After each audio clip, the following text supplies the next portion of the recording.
Hi everyone, welcome to Nefis TV. Here comes quick and easy chicken shish kebab recipe made in a grill pan with simple ingredients.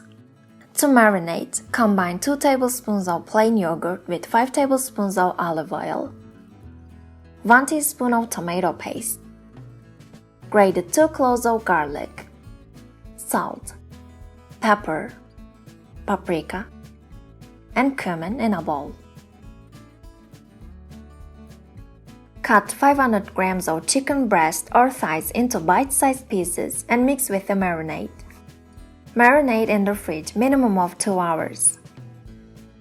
Now thread the chicken onto wooden skewers, alternating with tomatoes and green peppers. Heat 2 tablespoons of olive oil in a grill pan and place the skewers on top.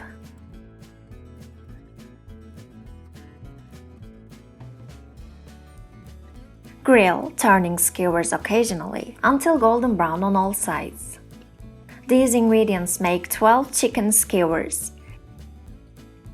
Chicken shish kebab is ready to serve. Enjoy! If you enjoyed the video, don't forget to hit the like button, subscribe, and click the bell icon. Thanks for watching!